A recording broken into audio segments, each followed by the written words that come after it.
Hey everybody, it's Mike from The Mike Wagner Show. If you like The Mike Wagner Show and you want to make your own podcast, well, let me tell you about Anchor. First of all, it's free. Secondly, there's creation tools that allow you to record and edit your podcast right from your phone or computer. You can also add any song from Spotify directly to your episodes. The possibilities are endless. Anchor will distribute your podcast for you. You can be heard on Spotify, Apple Podcasts, many more. You can also make money from your podcast with no minimum listenership. It's everything you need to make a podcast in one place. So download the free Anchor app or go to Anchor FM to get started. Hey everybody, it's Mike from The Mike Wagner Show, powered by SonicWeb Studios. Visit online at sonicwebstudios.com for all your needs. Looking at a professional website without breaking your budget, SonicWeb Studios is the answer. SonicWeb Studios offers fast, affordable custom web designs that blow the competition away. Call today, 1-800-303-3960. That's 1-800-303-3960. Or email to support@sonicwebstudios.com. Mention Mike Wagner Show, get 20% off your first project. SonicWeb Studios, take your image to the next level. Also, time to give official shout out to our official sponsor of the Mike Wagner Show, international warring author Mia Molson-Zia. If you love fast-paced mysteries, you'll love Missing by Mia Molson-Zia, available on Amazon in paperback and ebook. Missing is fast-paced and intriguing with an unforgettable twist. Takes place in 4 countries, 2 strangers, 1 target, where truth is illusion and those you love will be the first to go missing. It's available on Amazon in paperback and ebook. Missing by Mia Molson-Zia has garnered great reviews in Evil Evan endorsed by Howard celebrities, including Joanna Cassidy, Forrest Riley, and many others. So grab your copy today for Girls Missing by Mia Molson-Zia, available on Amazon. Also, check out The Mike Wagner Show at themikewagnershow.com on over 40 podcast platforms, heard in over 100 countries, including Facebook, SoundCloud, Spreaker, Spotify, and iHeartRadio. Also, Anchor FM, iTunes, Google Play, Amazon, Audible, Apple Music. Also heard on Hamilton Radio, Oldies FM, Diamonds Radio, and a few networks coming soon. Take The Mike Wagner Show on any mobile device. Subscribe to The Mike Wagner Show on the YouTube channel. Don't forget to follow The Mike Wagner Show on Instagram, Twitter, and TikTok today. For great gift ideas, go to Amazon.com and check out The Mike Wagner Show podcast. T-shirts, pop sockets, throw pillows, tote bags, hoodies, baseball gear, 24/7 makes great gifts for your family, friends, and loved ones. Go to Amazon.com and check out The Mike Wagner Show podcast.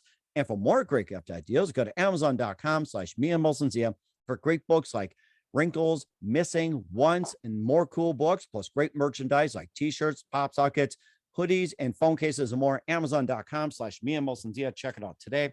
I'll support The Mike Wagner Show on Anchor FM, PayPal, and themikewagnershow.com. Make sure you give generously today.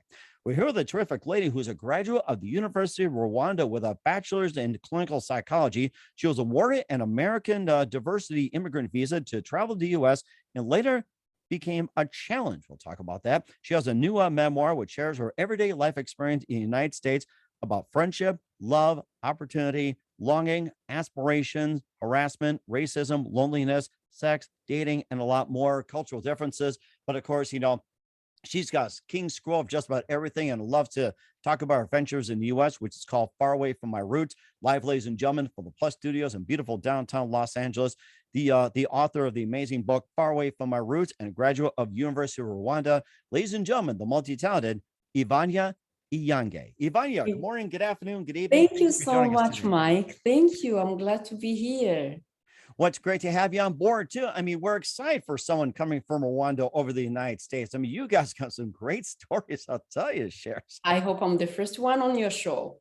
Well, you know what? I'll have to say for right now, you'll be the first. And if you're second and third, we'll still make you the first. So okay, that's and so here, and the reason why is because you're a graduate of the University of Rwanda. You graduated with a Bachelor of Arts in Clinical Psychology. You're awarded an American Diversity Immigrant Visa to travel to the United States, and later became a challenge. You end up in Los Angeles. Your new memoir called Far Away From My Roots shares your everyday life experiences about friendship, love, opportunity, longing, aspirations, along with harassment, racism, loneliness, sex, dating, and more, plus some cultural differences and, sharing about that. But I mean, just an amazing book and talking about, what's it like, living in your native country along with being in the United States. I mean, just a really good book. And before getting all that, Ivania, tell us how you first got started. Yes, this is a book. It's about my journey leaving my country. After I graduated, I was finishing my school. I was looking for what's going to be the next, but I like to study. And then luckily in the same year, I won the American Diversity Visa. That's how I came. I my dream came true to be in a country like America, and then with like everyone else, I believe that I will be rich. I will get everything in the easy way. And then the first time I set up my feet on the land, it was not easy. That's when I have to face different challenges, from the weather to the making friends, as I said, from with different stories in my book.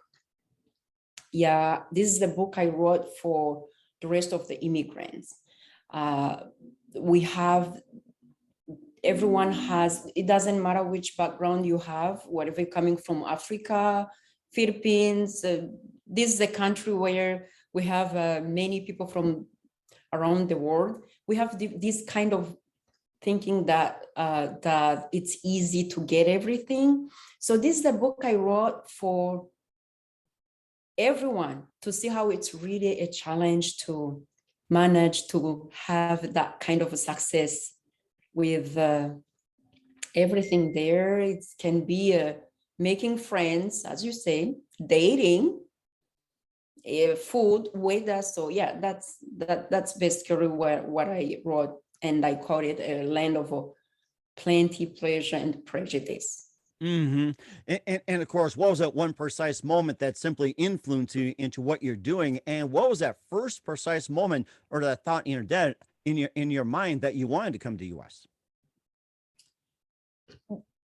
I wished before, even before I finished my classes at back Rwanda, I wish to get more education, further education, and it's not easy. So that was my first wish. So winning a green card was a dream come true. I knew I was going to be able to study. I knew I would be able to achieve whatever I want, as the American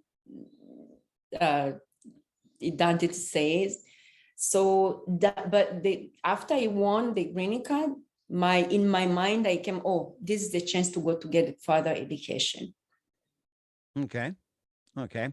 And also when it comes to University of Rwanda as well too, and of course, comparative colleges in the US, what was the college level like over Rwanda compared to most of the US colleges as well too? Was it just as competitive? Was it tougher or a little more lenient? Or what was it like at the University of Rwanda, say, compared to most of the campuses in the United States? Of course, back home, the school, it was easier for me in a way. My background, all my education were in French, so it was easy. But when I got here, when I tried to go back to school, when I came, by the way, I didn't know any English. So probably the farthest was making a simple sentence for saying hi, good morning. So the first challenge was the language. Okay. The second, when I was on the campus with, I was living in the dorm, it was hard, these cultural differences. It was hard for me to know who can I make friends, who can I be friends with, how can I address them? How it was a challenge from, in all the way, in everything, because in my way, in my country back home, the way you have friends, the way you build a friendship with people, the way you address people is completely different from here. So seeing myself in the dorm with just me as me, with someone that I never know, that we don't have the basic culture, we don't speak the same language, if I can say, it was not easy. Understand the concept in terms of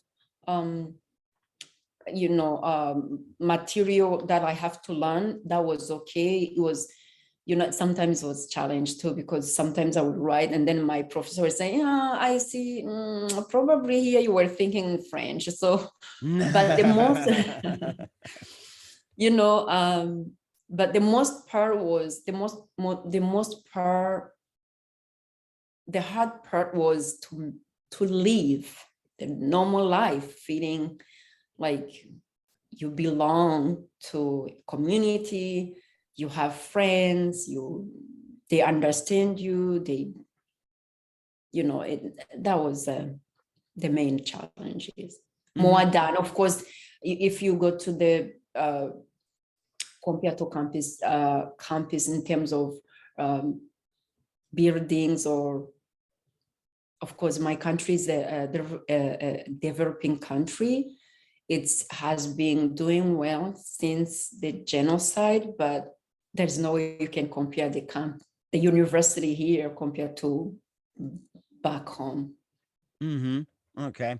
And plus, in talking about learning English as well, too, were you required to take like any English classes, or listen to tapes or anything like that? And what was your main source of learning English when you came to the States? And from what I understand, you end up in Los Angeles.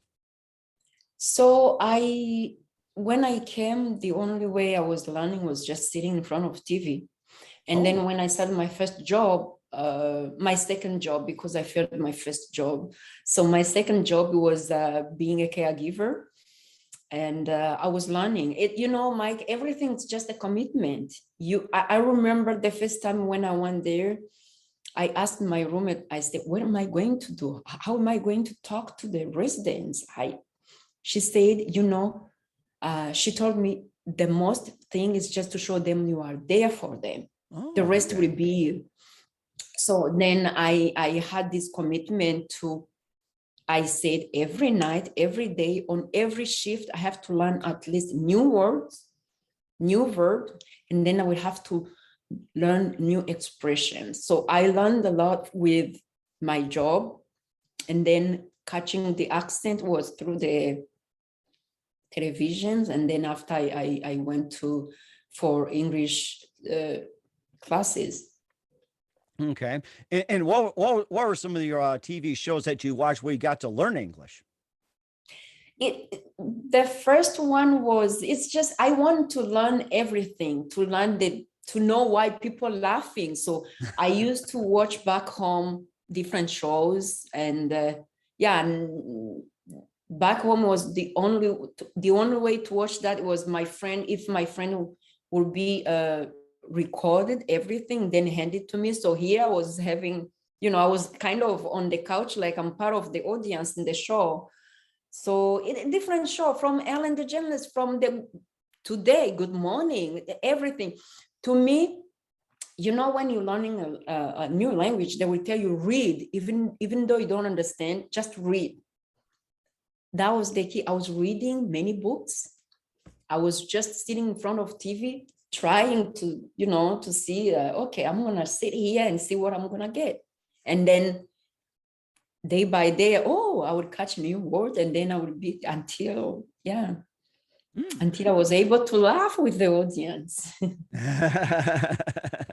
Yeah, I can imagine something like that too. And we'll talk more about your book, Faraway From My Roots, and some experiences you also went through, Ivania. But first, listen to the Mike Widener Show at the MikeWidenerShow.com, powered by SonicWeb Studios. Visit online at SonicWebStudios.com for all your needs. Look at a professional website without breaking your budget. SonicWeb Studios is the answer. SonicWeb Studios offers fast, affordable custom web designs that blow the competition away. Call today, 1-800-303-3960. That's 1-800-303-3960. Or email to support@sonicwebstudios.com. Mention the Mike Widener Show. Get 20% off your first project. Sonic Web Studios. Take your image to the next level. Also, time to give official shout out to our official sponsor of the Mike Widener Show, international warring author Mia Molson-Zia. If you love fast-paced mysteries, you'll love Missing by Mia Molson-Zia, available on Amazon in paperback and ebook. Missing is fast-paced and intriguing with an unforgettable twist. Takes place in 4 countries, 2 strangers, 1 target, where truth is illusion and those you love will be the first go missing. It's available on Amazon in paperback and ebook. Missing by Mia Molson-Zia has got great reviews and even endorsed by Howard celebrities, including Joanna Cassie, Forbes Riley, and many others. So grab your copy today for Goes Missing by Mia Molson-Zia. available on Amazon.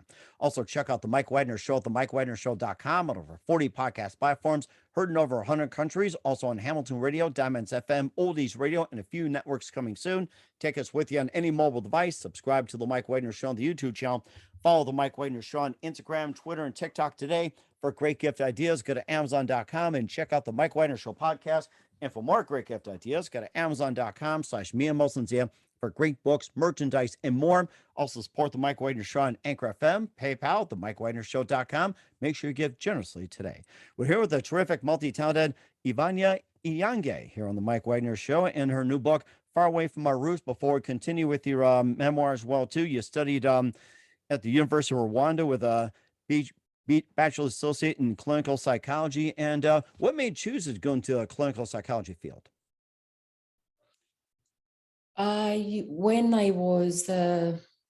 I finished my high school, I hope you know I believe you know the story of my country about genocide. So the country were after or post-genocide, and they need more people to help other people. So I couldn't find more. I couldn't find anything as a career more than being a psychologist, because I know people were needing more to be healed. So that was the reason why I chose to be to go into clinical psychology more than anything else. Okay. And of course, you come to the United States, and what is your goal of, being a clinical psychologist or career field? And what would be your goal, establish a job in the United States? My goal was when I came, my goal was, first of all, to understand English and then go for school. But then I knew from the beginning that I'm looking for a career that can help me for serving underserved people, if I can say. Okay. So when I was looking, the combination that can go with clinical psychology, so I chose public health. So here I did master's degree in public health. Okay. Okay. And of course, working in public health and everything else, you work in hospitals, institutions, and everything else. How's the hospital system in Rwanda compared to the United States so far? I would say that right now, since I would say there's no way you can compare that. I would say from my heart, from my country, this is a country that went through a lot. Compared to other countries, it's doing well, it's doing better. But with that, institutions are completely different in terms of infrastructures, in terms of personnel, in terms of, so I won't do any comparison about those. Yeah. Right. And that's totally understandable too. And of course, you also, you talk about friendship and, you work your way through, and of course, love, opportunity. We talked about that, and longing, aspirations. You have that. And you also experienced some hardships as well too. We talked a bit about love, but there's also, you wrote in your book about harassment, racism, loneliness, sex, dating, and more. And maybe touch about, on some of those. So when I came, I landed in Akron. That's where I was hosted by one of the family, came from back home. They have been here for long. So the first challenge was the weather.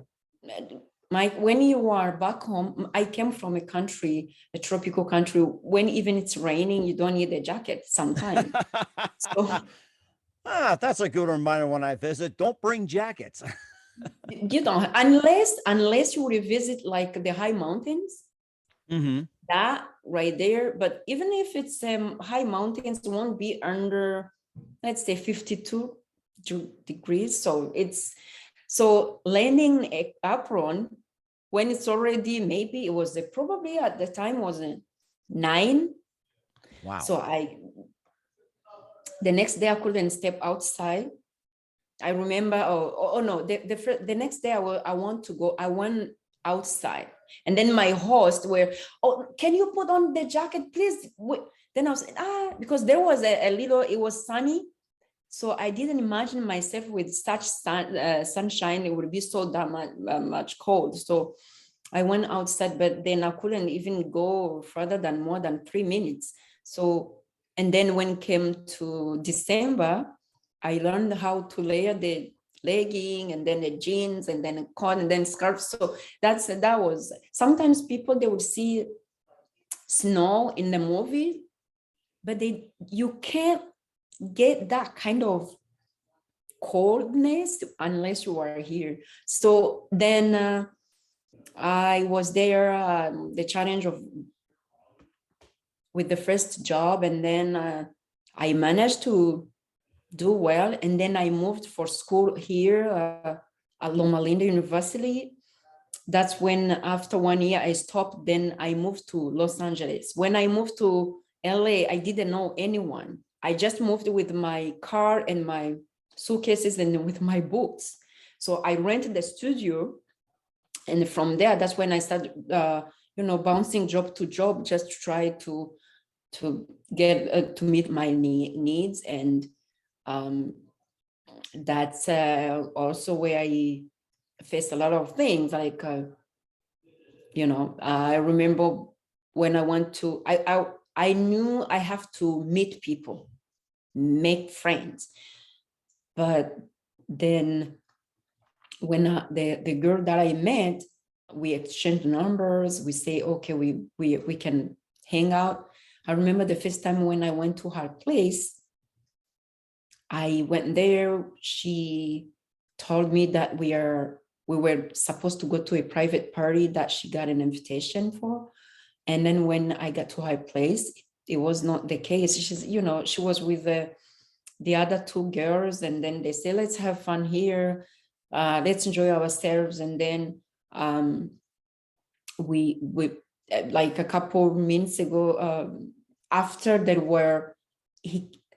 one guy came in, and then he was just saying hi to everyone and kissing everyone, the 3 girls on the lips. Then I was like, oh, wait.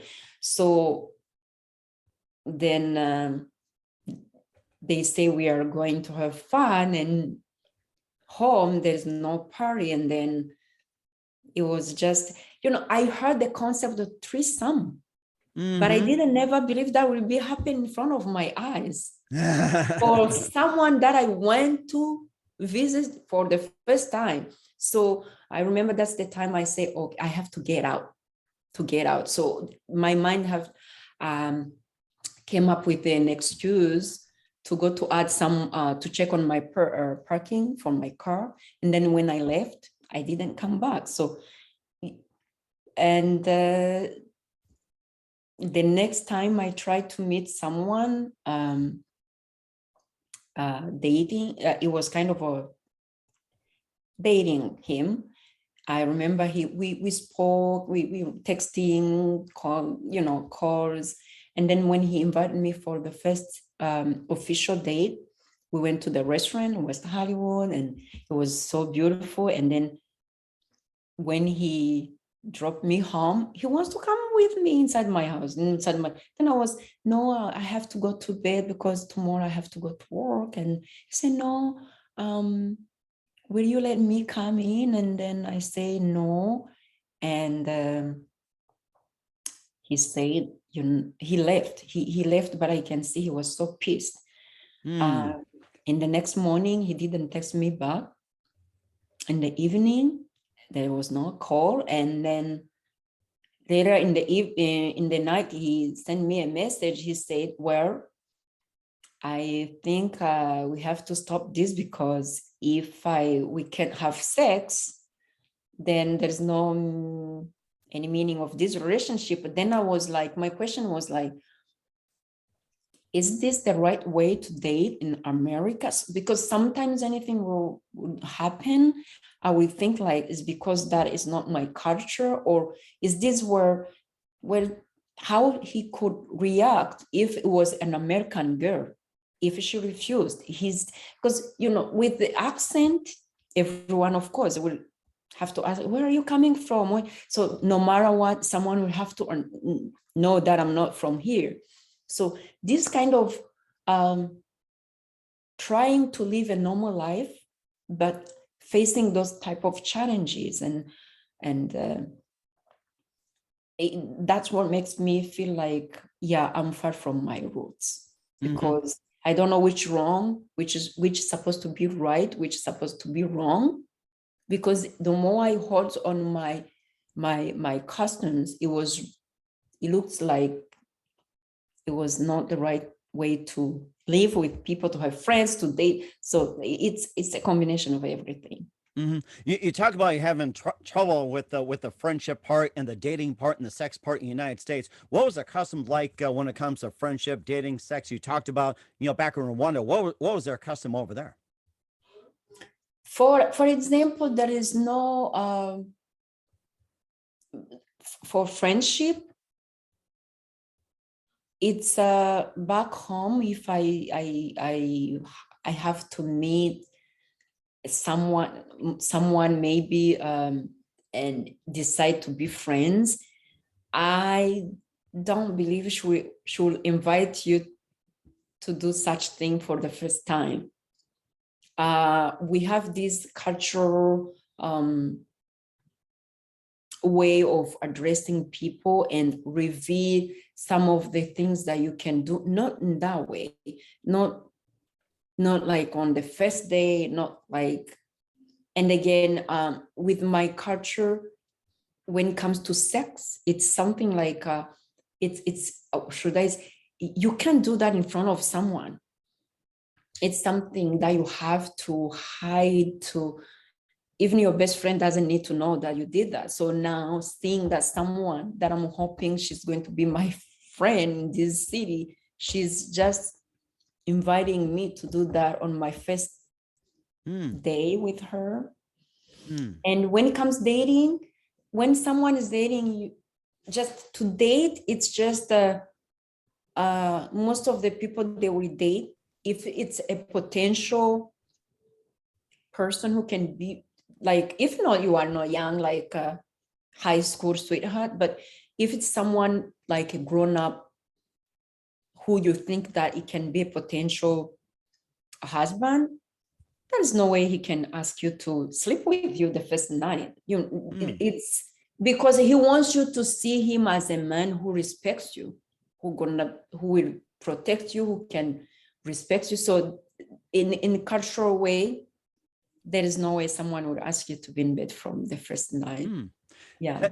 It sounds to me it's more like the traditional way of marriage, like how it's supposed to be, but from my experience, it's pretty much got backwards. Marriage doesn't exist. So it sounds more to me, it's like it's a traditional. It's like you date somebody for a while and then you wait for the guy to ask you to marry, put on a ring, and then put on a ceremony, have kids, and then you go on and have a career. It sounds like you got more traditional roots in Rwanda as well, which I think is really amazing. Yes. Yeah, but it's I'm worried that they are imitating everything from the Western countries. Soon it's gonna be like here, people will start moving in, because my second challenge was, okay, I said, okay, I'm going to imitate everything here, because otherwise I will end up being myself. So the guy I get chance to date someone else, and then he was successful. He was in his 40s and he was very well. And then he said, honey, I want you to come to live with me just only after 3 months. Wow. So he wants me to move in with him. Then I was, oh, what the title I will be holding in his house? Wife, girlfriend? So then when I said, I think we should just keep the things the way they are and see how it's going to be. Then he said, well, you better go back in your house, in your country, if you can live in my house then. So I believe sometimes it's because Americans, they don't have any idea about the rest of the world, the culture of the rest of the world. Because if you tell Like the way I told him, look, this doesn't exist in my country.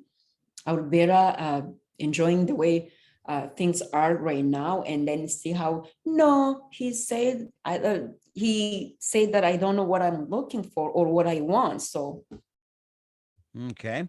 All right. And it sounds to me you're just trying to get things figured out as well too. And of course, living in Rwanda and living in the United States, of course, you talk about cultural differences. What are some of the cultural similarities that you notice between Rwanda and the US? What are some of the cultural similarities compared to Rwanda and the US? uh, to be honest, I would say no, really, no. That there is nothing. The way you live with your neighbors, the way you live with your family, the way we respect culture, our culture, we respect our families, we respect our friends. It's everything. It's completely different. It's a huge shock when you are here compared to what you have been living in back home. It's a complete shock. Hmm. And what are some experiences you've learned as well too? Describe it in your book as well. Some of the examples you told me. What are some experiences you learned, and what can we learn from it? I so that was the part of the pleasure that I said about sex, and but then there is the part of the prejudice. I learned how people I didn't know about the prejudice about racism until it was in front of my eyes. I remember one day I went to a job interview at one of the 5 stars hotel. And then when I got there, they were looking for someone who can speak French. And then someone who came to, I believe he was the one who's supposed to give me the interview. He was like, oh, I thought you were white. Oh, really? Yeah. Oh Then I my was, goodness. Oh. yes. So then I was like, uh, well, when you, it was a really, really a shock for me. Then I was like, excuse me? He said, I mean, I thought you were coming from France. Oh, okay. That's a different story. So then I was like, well, um, then I said, no, I'm from Rwanda. And then he said, oh, Rwanda. So he went over his mind probably to find out where is Rwanda. And then I say, yeah, I'm from Rwanda. It's the part of the East Africa. And then he was like, so then how come you speak French? So, and I went over, I explained, but I didn't get a job, of course. So, but my statement is, if you are manager or you are in human resources for a 5-star hotel and you don't know that there are some countries in Africa that speak French, then you don't need to be in a manager or a human resources in a 5 stars hotel, because it was so ridiculous. So I was like, okay, so he was waiting for a white girl. Mm-hmm. And yeah, he couldn't hold it. And he said it in front of my eyes, and I was so shocked. So, and again, I will go back to the Americans, they need to learn a little bit. It's just about the rest of the world. It's so ridiculous. Like one day I met this guy too. He said, oh, you have an exotic beauty. Then I said, thank you. Where are you coming from? Then I said, I'm from Rwanda. Oh, where does Rwanda? I don't know what. That's a city is. Where Rwanda city Oh, is located in wow. Africa. Then I was like, come on. First of all, it's a country. It's not a city. So you don't need to know where it's located, but at least.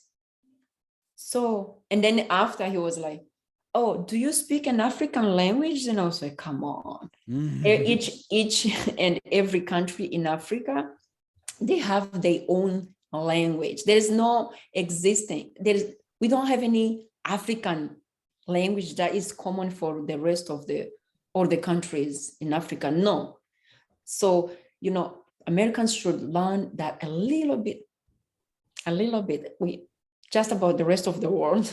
Mm-hmm. Maybe think about when you're talking about five-star hotels. I remember watching the movie Hotel Rwanda. And, Exactly. and you know something too? I gotta say this. That was one of the best movies I've seen in a while. And I saw this way back and I said, that was a well done movie, Hotel Rwanda. That was a great movie. Yeah, but as we said, if you are in such hotel and then you don't even know about the hotel Mm-hmm. movie, so it's yeah, Americans should learn more about other countries, other culture, and yeah, that would be better. Just Mm-hmm. Okay. that would make them understand what it means to be an immigrant. I know not everyone is not everyone who's a race who's a racist but at least. Mm-hmm. Okay. And of course, another thing I thought about, we went through a king's list of your life experiences. You've been to a restaurant as well, too.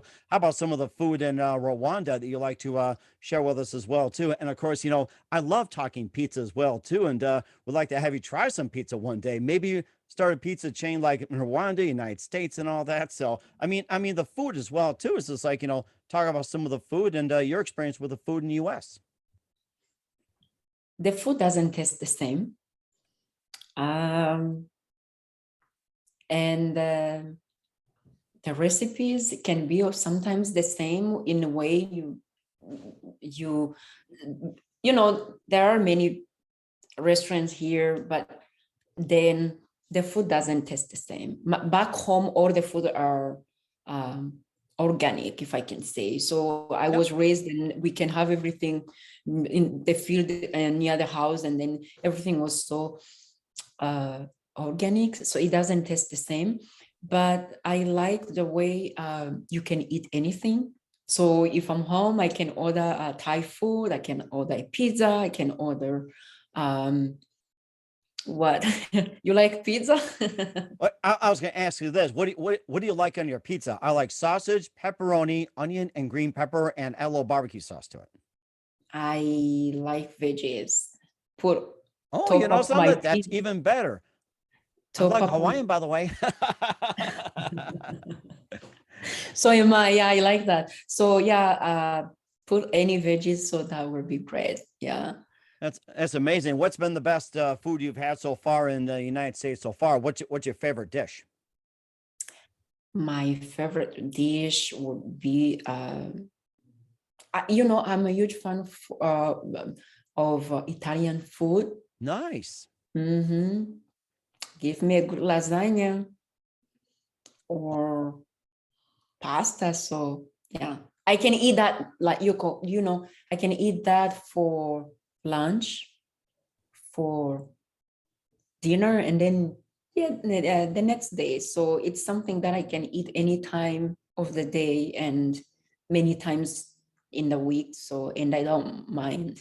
Mm-hmm. You know something too? Food also creates friendship as well too. You want good friendship? Serve them some food, some of your favorite lasagna, pasta, spaghetti, or even like say ravioli, little pizza, and all that, and just tell them about it. I think that's probably the best way too. So I'll be glad to have pasta with you sometime. I'll get some friends to help you with it. So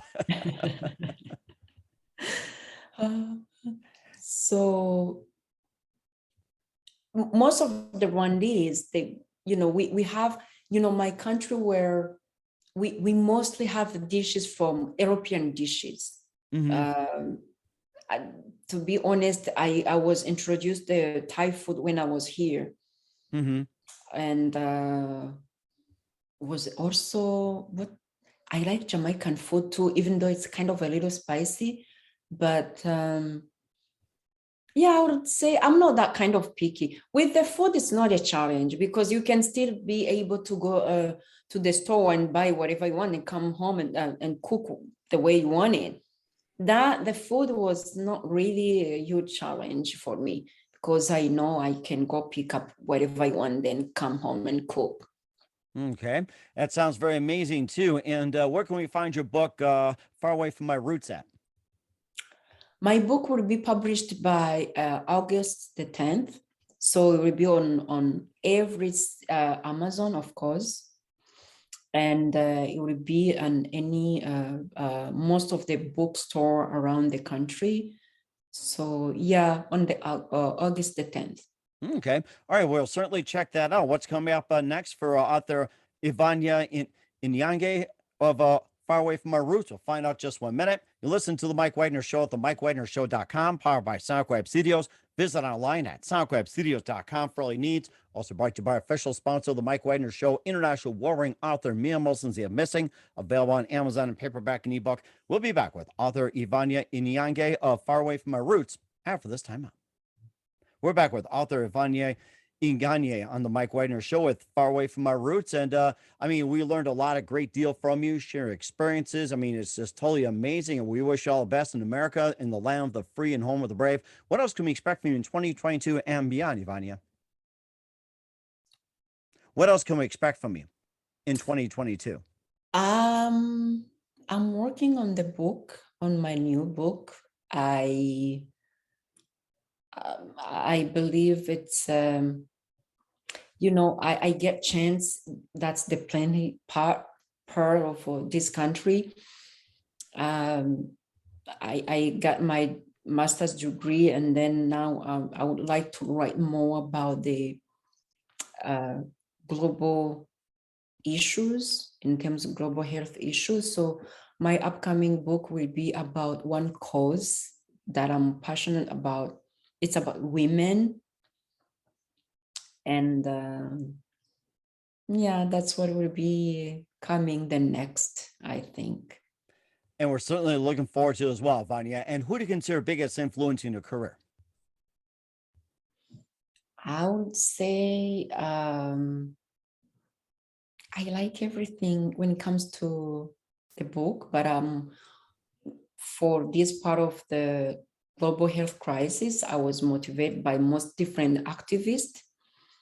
We can't keep just saying, okay, let's say, for example, women empowerment without saying anything. There are a lot of health issues that are putting pressure on women's lives. So if we want to do something, we have something in my country. It's a saying, we say, let's expose to heal.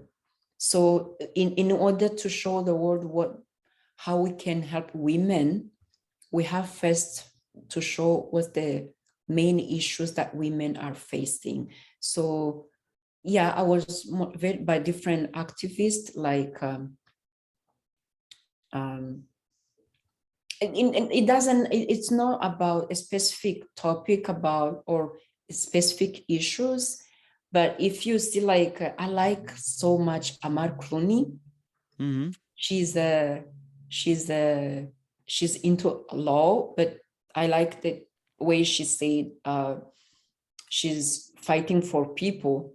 Seeing her fighting for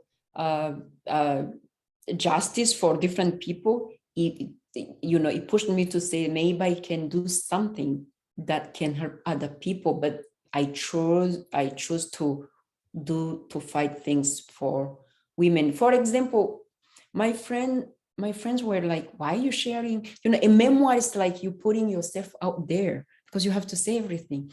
And then my friend were saying, she asked me, why are you saying everything? Why do you have to say everything? Then I say, can you imagine how many young girls are going to be trapped in a relationship, just being there because they believe that's how a relationship with a man is supposed to be? You have to sleep with, it's kind of a requirement to sleep with them. Can you imagine how many people you have friends, you go there, you find they are using drugs, but because you think that's how it's supposed to be, you have to be trapped and stay there, but they are not benefit you in a good way. So I believe activism is just, it doesn't have to be very really big things, but those are even from these little things to let the young generation to know how to choose what is right and what is wrong. Hmm. That's a really good, interesting piece you mentioned as well, too. We'll keep that in mind. And what's the best advice you can give to anybody at this point? Advice that The best advice advice, in general. I would tell my fellow immigrants that yeah, yes, America is a land of plenty, but you have to work hard. I'll tell them that um, good things are not easy to come. You have to work hard to get to the American dream. And also, I'll tell them that it's okay to keep your standards. Because at some point I was like, should I do this? Should I not? But it's okay.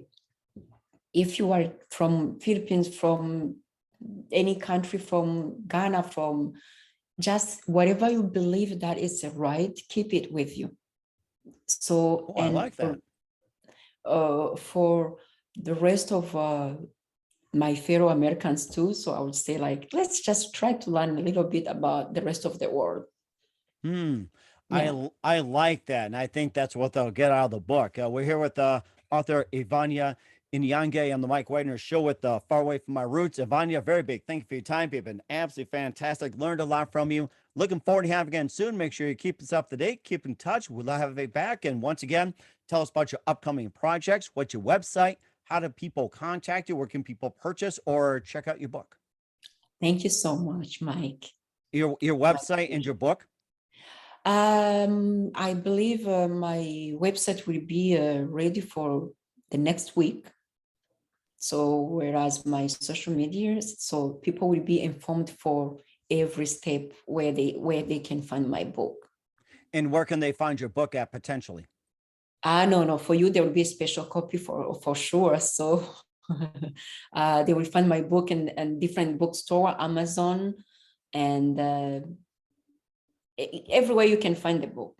Okay, we will certainly do that. Once again, Ivani, a very big thank you for your time. You've been absolutely amazing. Looking forward to having you again soon. Make sure you keep us up to date, keep in touch. Love to have you back. We wish you all the best, and you definitely have a great future ahead of you, especially in Thank America. you so much, Mike. It was my pleasure to be here.